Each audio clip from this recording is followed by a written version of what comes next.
Hello mga ka-viewers, welcome back to my YouTube channel, Kois Repair and Tutorial. So sa araw na to mga ka-viewers ay meron ka akong i-share sa inyo tungkol po sa rice cooker or sa ating rice cooker. Ayan, so ito pa mga ka-viewers, ang may-ari nito ay ano ko lang din, classmate ko din. So ito ay ginagamit ata nila sa kanilang boarding house. So sabi ng may-ari nito mga ka-viewers ay ito daw ay hindi na, nung una hindi nakakaluto. Yan.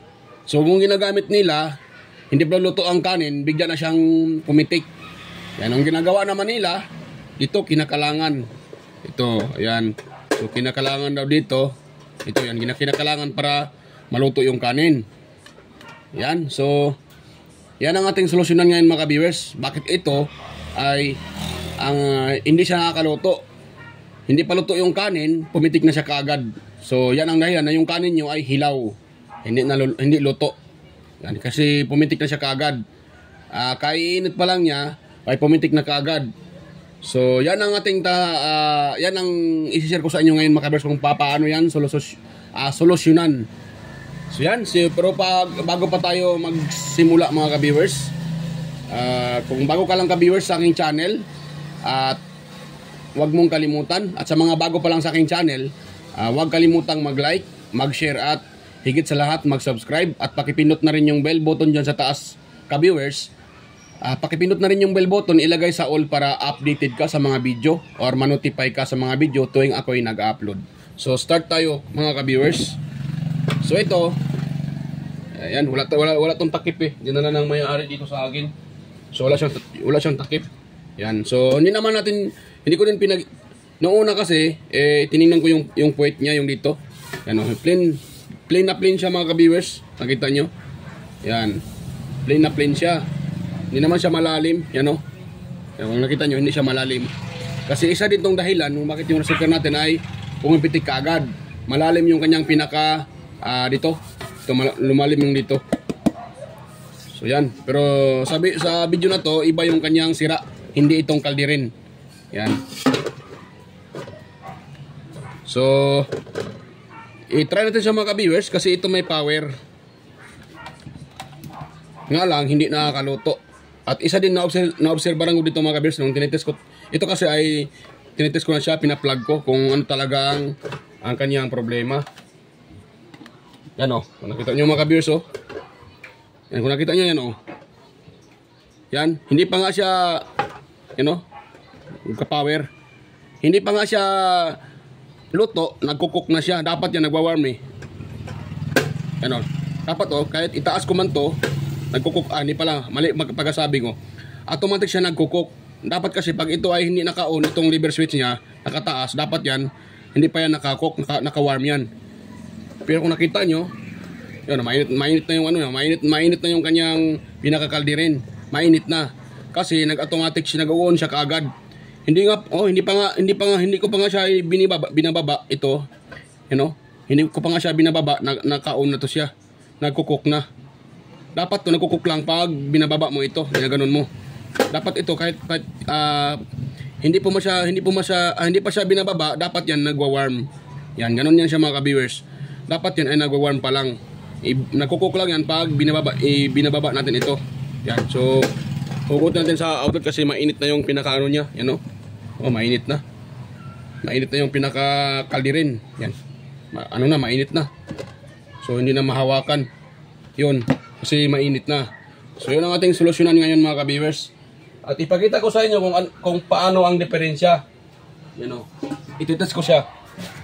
Nakataas yan. Hindi yan naka-engage dito, nakataas yan. So ititest natin siya. Dapat ito wala tayong mariread dito sa ating tester. Yan, kung ititest ko siya yan ating tester. Yan yung tester natin. So naka-rinse tayo siya sa lagyan natin sa buzzer. Kasi mababa lang man ang nito, resistance. Yan wait lang ha. At ano nangyari itong ano ko? Ito pala. So dapat yan ganyan siya, di ba? So okay yung ating tester. Ngayon, hindi pa yan kabisa. Hindi ko pa yan minababa. So, ngayon, itetest natin tong kanyang pinaka power cord. Yan o. Oh, yung power cord niya mga ka-bears, oh. Ito, oh, yung power cord niya. So, itetest natin yung kanyang pinaka power cord. Ayan o. Hindi pala maano. So, dahil lang natin sa ohm settings. Hindi niya pala makakuha yung pinaka ano to.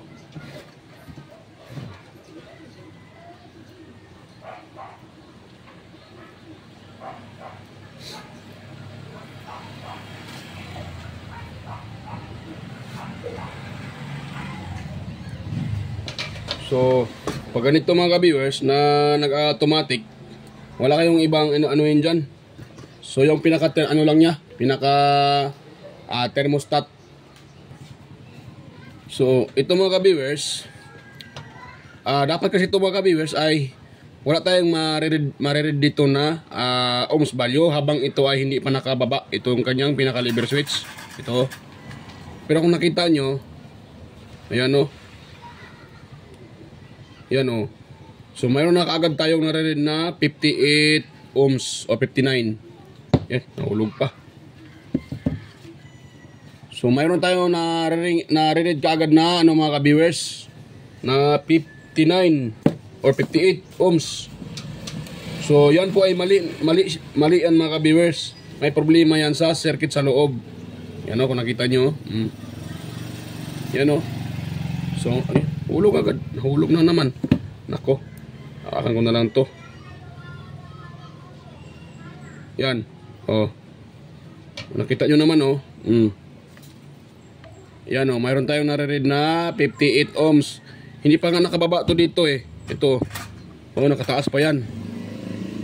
Yan oh. Yan oh. Oh, nakataas pa yan mga viewers. Hindi pa to nakababa. Pero mayroon na tayong nare-read na 58 or 57 ohms yan. So may problema yan sa loob mga ka-viewers. Kaya ang kanin yan, pag ganyan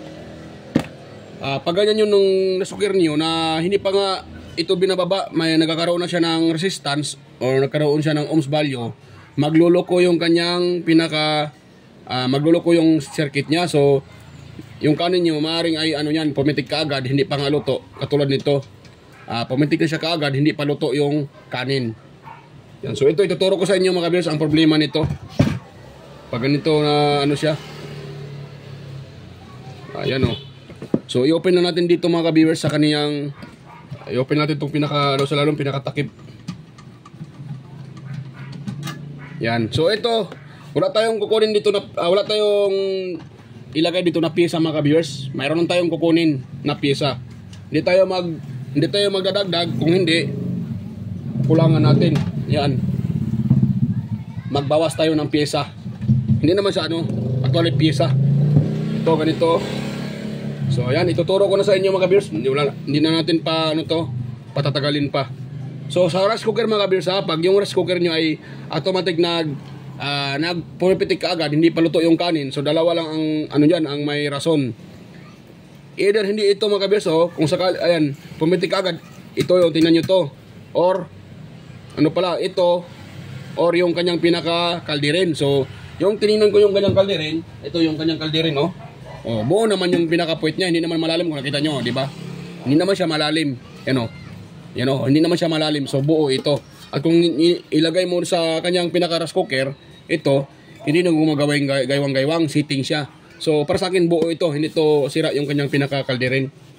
So ang problema talaga diyan, itong kanyang thermostat na to. Yan, yung thermostat na yan. Yan ang pinaka-problema diyan. Yan ito. Yan ang may problema. Kung nakita nyo, nangingitim. Yan nangingitim siya. Yan. So, ang gawin natin dyan mga ka-viewers, ganito lang. Para mag-normal yan, i-open ko yan. Yan. Kasi ito ay nakasagad sa factory kasi. Itong pinaka parang rosca, nakasagad yan. Yan, nakasagad yan sa kanila. Ito yan yung parang may rosca niya yan, nakasagad yan. So, kukunin ko yan. Yan. So, ganito lang yan mga ka-viewers. I-open ko siya. Yan. Tapos, kunin natin yung kanyang pinaka-washer. Kasi, ito ang nangyari dito ay ito siya eh. humihit ang tawag dyan, nag-expand itong pinaka sensor niya, yung manipis lang na parang yero na manipis, yung sa gitna nag-expand yan. Kaya ganyan ang nangyayari dyan. Yan, dandanin lang natin para hindi mahulog yung parang puti. Yan, ito yung kukunin natin mga ka-viewers. Yan, hindi pala kita.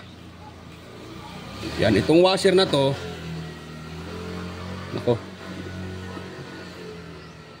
ayaw mag-focus yan yung washer na yan ang kukunin natin.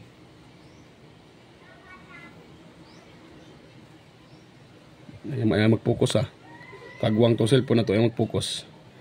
Yan yung kunin natin mga viewers, itong washer na to. Yan yung kunin natin. Yan, yung washer na yan. So, kunin ko muna to. At isauli ko itong pinakatakip niya. Ayaw mag-focus Yan. Ito ang anuin ko. Sauli ko to siya. Dito. So, dahan-dahanin natin sa mga ka-viewers. Kasi pag nahulog yan, wala na, mawawala yan. Imbis na maayos, hindi na maayos. Yan. Tapos, ilalak natin siya. Tapos sa paglock pala mga ka-viewers anuhin nyo na yung parang may lumalagitik. Pag may lumalagitik, ikutin nyo pa siya ng bahagya para sakto talaga sa kanyang setting. Kasi ito ay naka-pull na Yan, so ikutin din siya habang yung may lumalagitik. Yan, may lumalagitik na. So, ikutin pa natin bahagya. Ganon. So, ganon lang mga ka-viewers. Okay na yan siya. Yan. Nakahiwalay na doon sa kanyang So, pwede na yan siya. Ngayon, ito-test natin to. Dapat ito pati dito, dapat wala ang connection yan. Kasi pag may connection yan, yun na yun siya. At kahit hindi po ba ibinababa itong kanyang lever switch, ito, yung pinaka lever switch, hindi po siya ibinababa, nagkakaroon na siya ng connection. Kaya nakaka-read tayo, nag-automatic siya na naka-read ng ohms value. So, yun ang tendency na yung kanin, magluluko ito, yung pinaka-circuit niya. Hindi maluluto yung kanin natin.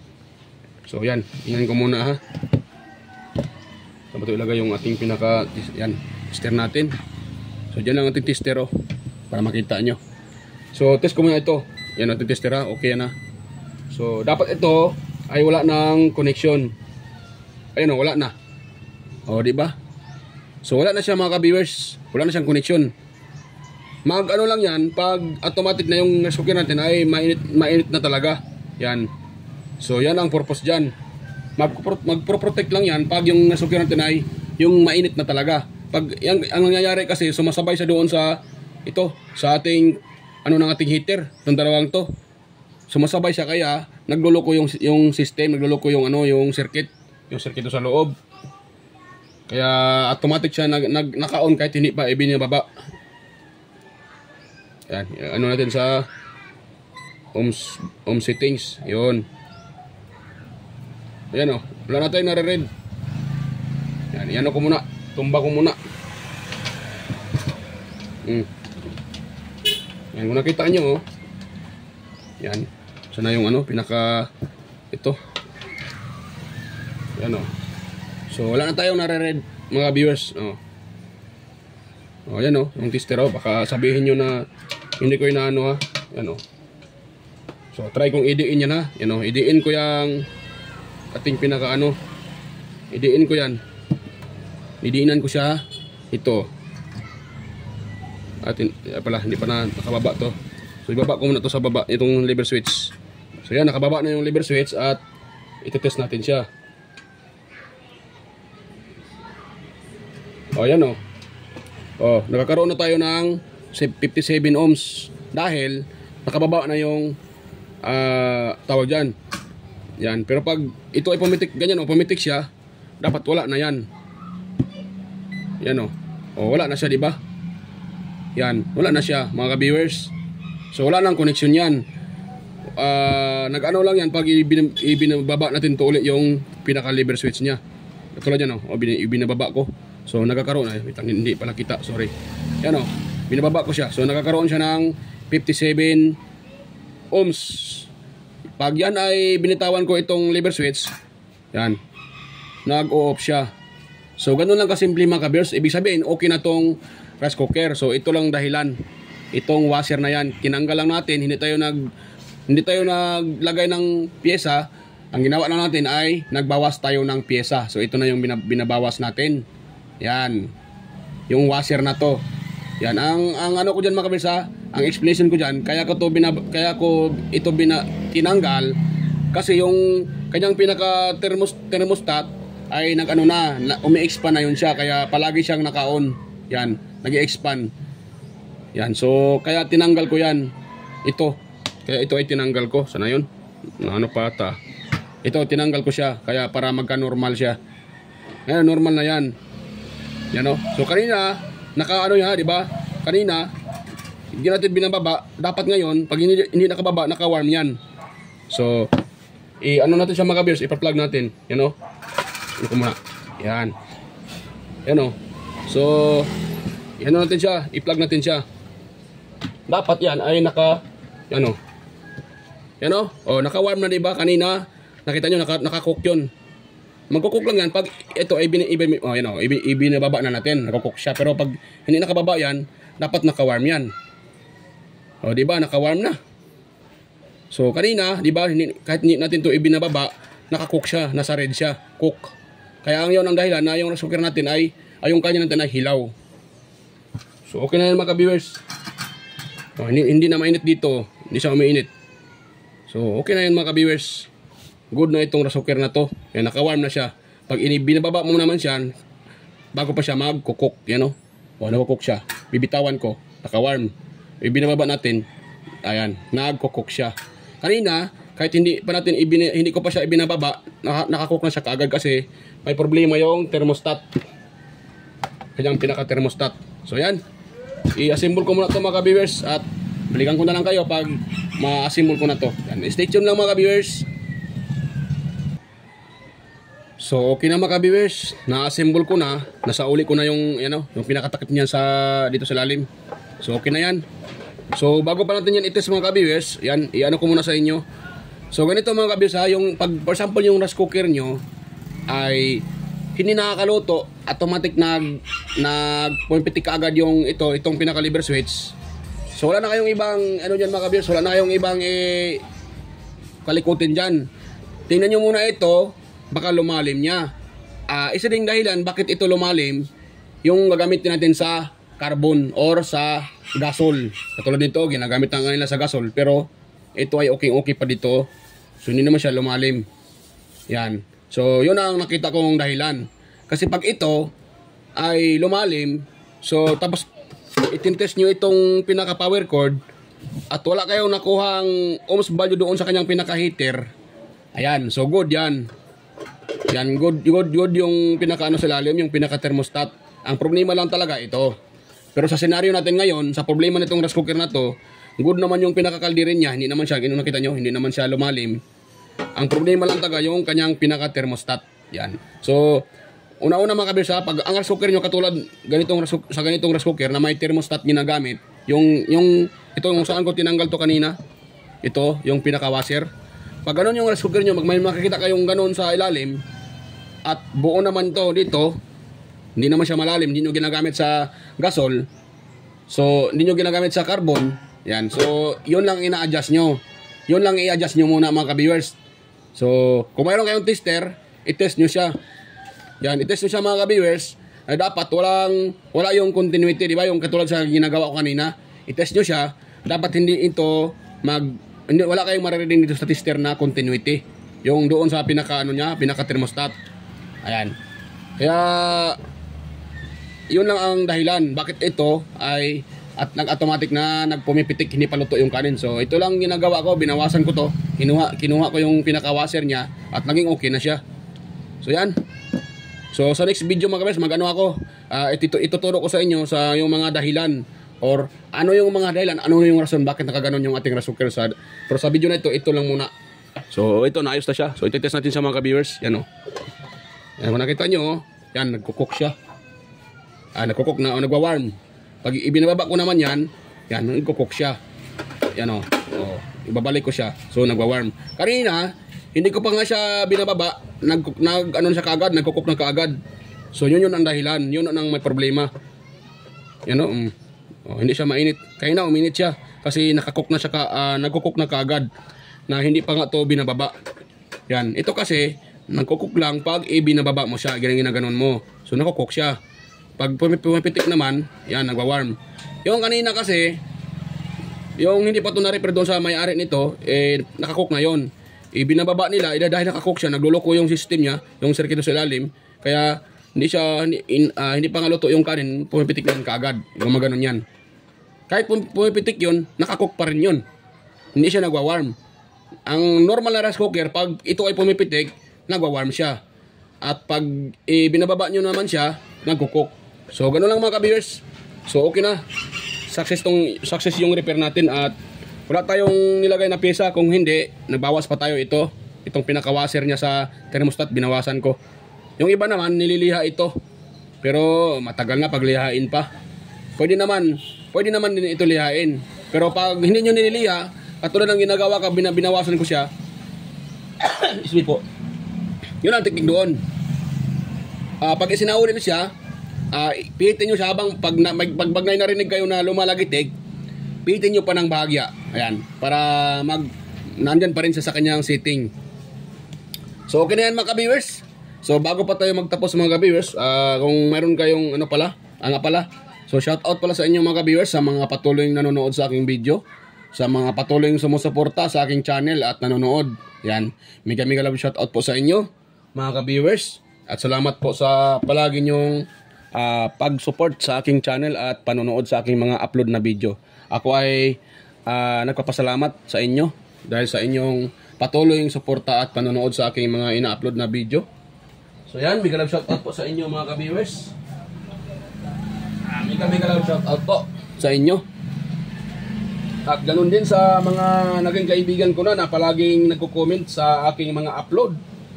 Ayan, so mega love shout out po Sir Randy Trinidad, Sir John Santiano, ayan, Sir Alex Paroni, Sir Toxic Gaming, Sir Ryan De Leon, Sir Florendo Isidro, Sir John Mercado Jr., Sir Manuel Mahadukon, ayan, mega love shout out po Sir Manuel, Sir Ferdinand Lopez, Sir Inmar Dison, Sir Edgardo Jr. Dato Talavera, Sir Edgardo Macam, Sir Vicente Bibuso Bandiquillo, ayan, mega love shout out po sa inyo. Lalo na kay Sir John, na palagi talagang nanonood sa aking mga video na ina-upload. At kay si Sir Toxic Gaming, si Sir Ferdinand Lopez, si Sir Manuel Mahadukon, si Sir Edgardo Jr. Dato Talavera, ayan. Mega love shout out po sa inyo mga sir, mga idol. At saka si Sir Toxic Gaming, Sir Alex Parone, ayan, mega love shout out po Sir Alex Parone. At yan, mega love shout out po sa inyo. So ganun din sa aking mga kasamahan, sa mga kaibigan sa YT, sa mga katulad ko na mga mga content vloggers, yan. So mega love shout out po Master Andy Tech, Andy Rabino TV Tech, Inting Butingting, Maya Vlogs, Andy Rabino to, Teletech Chair, West Jojo Tech, Ricardo Bernardo, Fix and Review, Ludatic TV, Junpit Technician, Rodolfo Oy Studio, Yoyong's Repair and Tutorial, Tactics PH Official, Tones Baay Vlog, Jimenez Iban Vlog, Phil-Am Country Living, White Fairy, ayan, Horseshoe TV, Bullet Train Channel, AJ Channel, Soktek TV, Kerry Mendoza, Chris Perez Vlog, Royal San Andres, Edstick TV, GFC TV, Cebuanang Amaw, Jos Electrical Vlogs, Rodchoy Fishing Adventure, Mercy Werham, Amigos Amigas, Jan Ingracia, Jonah Incabo, Leodatic TV, Leotic, DJS Channel, Tiger Set, Indites TV, Lex TV Official, Jeros Flores Mix Vlog, The Burton Channel, Sir Watkins, Life in Japan Countryside, Abby the Explorer, Sir Lawin, Iconic Insight and Beyond, Din Lins TV Vlog, Naanatanan TV, Maskarang Vlogger Kuno, Reyna Vlog, Look the Great, Aling Pips, Marco Francis 713 Mix Vlog, Foodie Expert, Diosdado Vlog Channel, Lovely Mood Forever TV, Alin TV Mix Vlog, kay AQC TV, Kisnel Channel, 3M Vlog, Anonymous Vlog, Kinjinki Inok Vlog, JWJ Ward, Teacher Tube PH, Bitoy Malana, Tikangkang, Darwin Tech, Farmer Boy TV. Ayan, may galap shoutout po sa inyong lahat mga ka-idol, mga ka-loads. So sa mga gusto magpa-shoutout dyan, so pwede kayong mag-comment dyan sa comment section para ma-shoutout ko po kayo. At ganun din sa mga may tanong tungkol po sa ating repair, pwede din kayong mag-comment dyan sa comment section para masagot ko po yung inyong tanong. Ayan. So, mga ka-viewers, kung mayroon kayong nagustuhan sa ating tutorial ngayon, mayroon kayong kunting idea na nakuha kung paano i-repair itong rice cooker katulad nito, na ang problema ay pumipitik siya kaagad, hindi pa luto. So, huwag niyong kalimutan mga ka-viewers na mag-like, mag-share at higit sa lahat mag-subscribe. Ayan. So, mga viewers, ay kita-kita tayo ulit sa aking next na mga video. At ako po ay mag-ano na po. So, salamat po sa inyo at saka tawag dyan, to God be the glory. Salamat po mga ka-viewers sa panonood. Ayan, bye-bye po. Kita-kita tayo ulit sa next kong video.